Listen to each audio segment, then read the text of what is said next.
Hey, what's up? It's Owen from Real Social Dynamics. I've been up all night doing a boot camp in Chicago. It's absolutely amazing. I'm out on a bridge right now. You can probably hear my voice is gone. I've decided to burn it out to do one last vlog before I probably can't talk at all. So what we're gonna talk about is the paradox and how to resolve it between being a hard closer, an executor, a guy that gets things done, a guy that makes it happen, versus a guy who is not needy at all. Somebody who never makes the girl feel like he's being, desperate. Somebody who never comes across as lower value. Basically, you can push and push and push. You can get it done, but simultaneously, not the slightest little bit of neediness in you whatsoever. I don't give a fuck about your little objections, you fucking slut, bitch. Please don't leave me!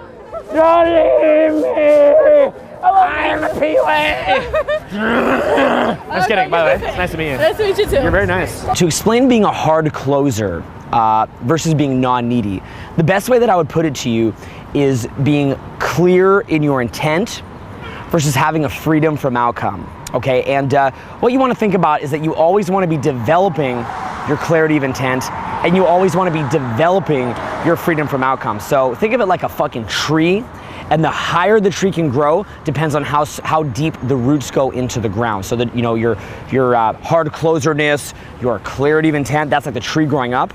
And your non-neediness or your freedom from outcome, that's like the roots going downward. And you want to be developing this all the time.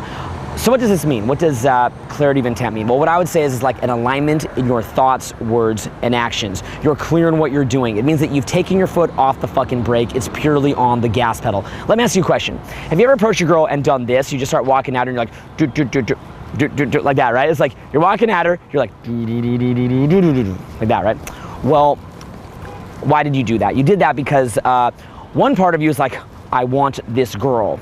But unfortunately, you're not completely clear in your intent, because another part of you is like, I don't want to get embarrassed. I don't want to lose my good emotions. I don't want to be judged. I don't want to lose validation. I don't want people to be mad at me for approaching. I don't want my pickup ego to be diminished or whatever it is, right? So you don't have a clarity of intent in that case. You know, if a guy said, if I said to a guy, do you want to have sex with Megan Fox? He'd say, of course I want to have sex with Megan Fox. But does he really? Well, if Megan Fox walked by, his behavior probably wouldn't reflect it, because what he really wants is not to be embarrassed. What he really wants is not to be judged. What he really wants is not to get hurt or to be shamed, right? So a clarity in your intent means that you're clear in whatever it is you're doing. Maybe you're clear in being chatty. Maybe it's you're clear in pulling this girl, whatever it is, right? But make no mistake, to pull, say, Megan Fox, most likely, in most situations, you will have to push.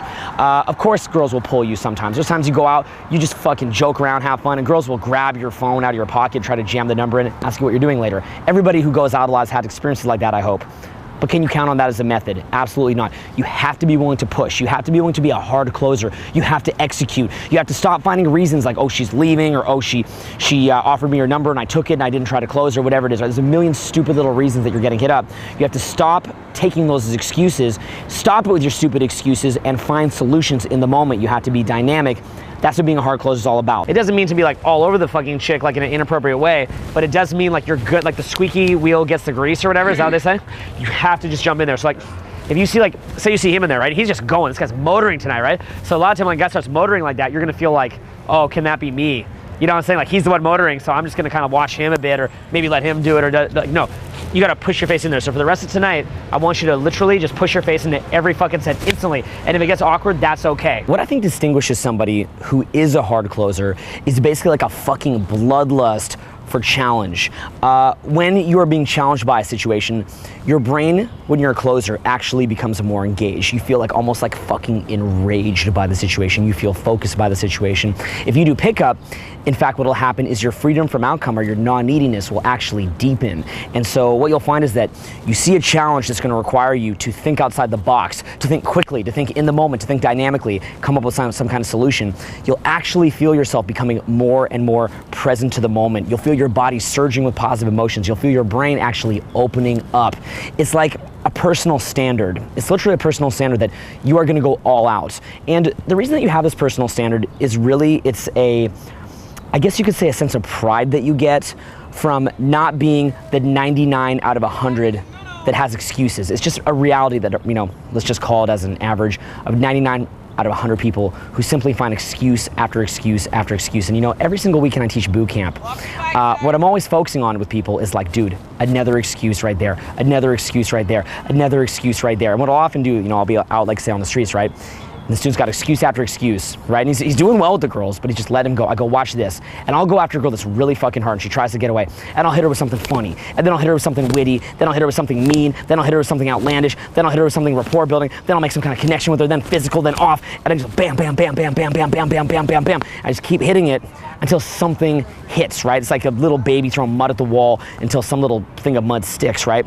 And when I'm doing that, I feel amazing, right? And I love it. I just go jump in the car with the girl for 2 seconds, then I'll hop back out and say, look at this dude. Look at what I did. Instead of coming up with an excuse, probably this girl was 5 times harder, but I just found some kind of reason to do it. And they see that and they go, oh my God, you're right. There's so many girls that I could have pushed so much harder. And what I say to them, I go, look, if I were to actually let go at the point and kind of back off at the point that you backed off there, I would have rarely ever had any success. But because I'm pushing it, I can get success. Take him home, take him home, take him home. Make out, make out, make out. You might be asking yourself right now, how can I improve my closing? How can I improve my clarity of intent? And what I'd say is that it comes actually as a muscle. So think of literally your clarity of intent as coming from your prefrontal cortex. And you want to build your prefrontal cortex. You want to build the shit out of it, okay? Now, you do this with a combination of the following. One is great food, lots of greens, good fats, healthy food, take out all the processed bullshit. Food is very, very important. You can read a book called The Ultramind Solution by Mark Hyman to learn about that. The other is meditation. Meditation trains the prefrontal cortex. By training yourself to actually stay present for, say, a 20-minute period every single day, you're training yourself to be clear in your intent. It also reduces mental noise and your brain being pulled around a million different directions. So if you want to learn about meditation, research it. I also have a video about it on the same channel. Last and most important, though, what I would say is that it comes down to taking massive action and repeatedly challenging yourself day after day after day. You should challenge yourself by approaching the hottest girls in the club, mixed sets of guys and girls, big groups, people on the move, people that scare you. I remember once I was in Midnight Rodeo in Austin, Texas, and I saw one of the beauty queens who was up doing a bikini contest leaving the club, and everyone was scared. She walked in the parking lot. I thought, how creepy would it be to follow her into the parking lot? So I followed her into the parking lot, and you know what? Nothing really came of it, but even as I was walking back in, I was on such a fucking thrill. I wound up making out with like a bomb girl, maybe who wasn't a beauty queen in a bikini, but who was pretty fucking hot, all right? You wanna be challenging it constantly. Basically, you wanna be pushing against resistance all the time and building it. It's a muscle. You want to be building the muscle. You wanna be going out on day twos with girls that intimidate you, doing text messages and trying text messages that intimidate you, phone calls that intimidate you, going into any situation that intimidates you over and over and over, constantly living on your edge and getting better with being that closer, being that solutions finder, and being clear in your intent. Just keep on leading that shit. Do the type of shit I showed you, you'll fuck this girl. Just keep on it. She already got left by the friends. Try leading her to a restaurant right now. Be like, yo, come over here. Come over here. Do it now. Do it right now. No, do it. No, too much permission seeking. Just do it. Hop in, everybody. You hop in too. Experience. Meet us there.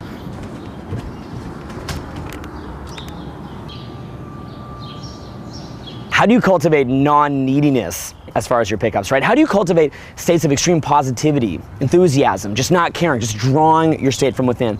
Well, part of that actually comes from getting laid a lot. So the more that you're getting laid, hopefully, and this is just hopefully because different people take it in different ways, you'll be less needy.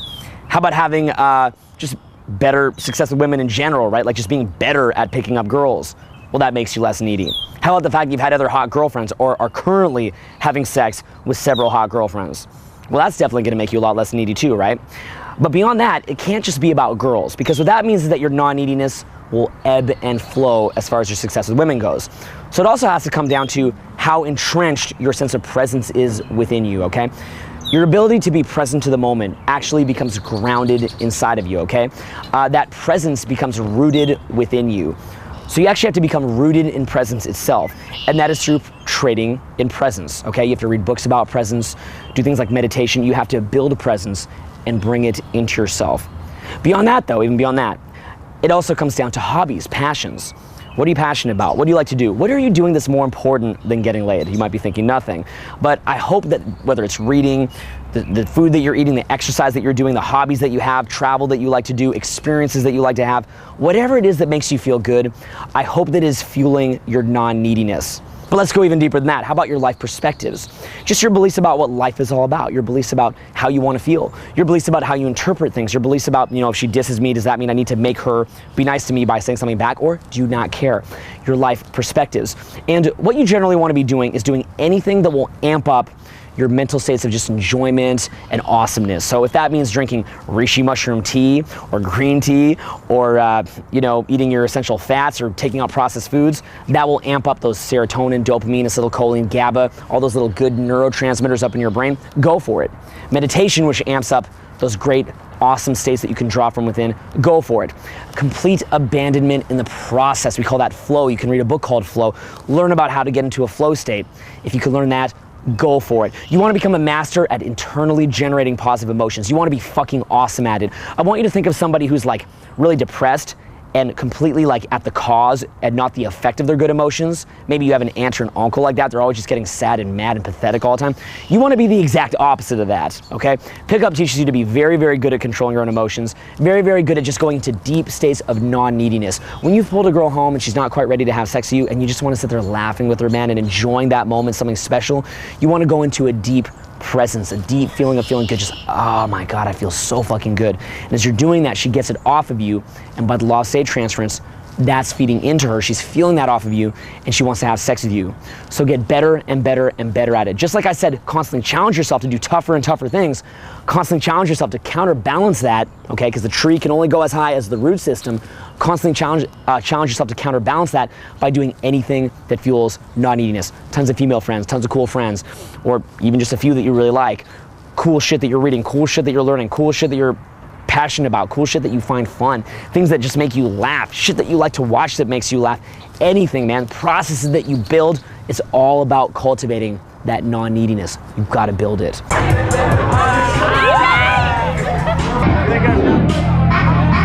So to wrap up this tension between being a hard closer and not being needy, I want to remind you that women, while they do get a lot of that like amazing vibe that they have, basically just because they know they have an abundance from men and they don't care, they also get it because they're very, very good at pumping their own state.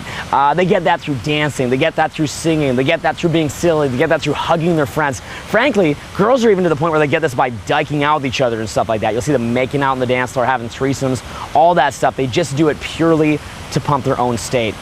Women always want to go where the good emotions are. They're flocked to it, and they're always pumping it up in themselves and just bringing it out, and that's what they're really, really good at. Well, what I would say is to remember this. Whenever a woman perceives that you're taking action to pump your own state, she relates with that and she will allow you to do it. So if you're enjoying the process of going in to kiss her, she will almost automatically allow you to do it. Even if she shouldn't, frankly, maybe she has a man or something like that, or she just met you. Likewise, if you go to pull her somewhere and you're like, oh, come here, and it's like it's fun, she'll usually allow you to do it. If you want to have sex with her to bring about just an epic end to a super fun night, she'll usually allow you to do it. Conversely, women have the exact opposite reaction anytime that you're doing something not because you're clear in your intent and not needy at all and just loving the process through which you're doing it, but rather you're doing it for validation. You're doing it because you're empty inside and wanting some kind of good emotions off of her. They will instinctively, as a knee-jerk reaction, stop you from doing it. So anytime that you've gone up to a girl and you've tried to do something and she instinctively stopped you, it's very possible, not in every case, but in many cases, that she detected that you weren't loving the process of doing it. Meanwhile, anytime that you've walked up to a girl, maybe even just walked up to her, just without even talking, just grabbed her and looked at her, and just started kissing her. And you think, why did she let me do that? Well, again, she felt that internally generated joy that comes from full immersion in the process, just coming out of you, and she went for it. And this is why guys that aren't even necessarily that good looking, who you'd never expect to be able to walk up and just start kissing a girl that's not that attractive, are able to do it.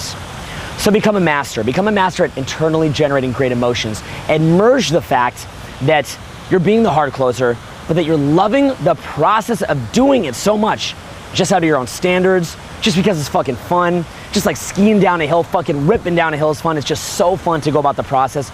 Merge that strong intent with the fact that you're going deep into a fucking self-generated buzz of freedom from outcome, of non-neediness, of good emotions. This is like a side tangent. Like the other day on boot camp, my students like with this girl, I'm like, pull her to the standard now. He's like, let's go standard. She's like, no, I've already been there. He's like, oh, dude, she's already been there today. I'm like, are you fucking kidding me? Lasita.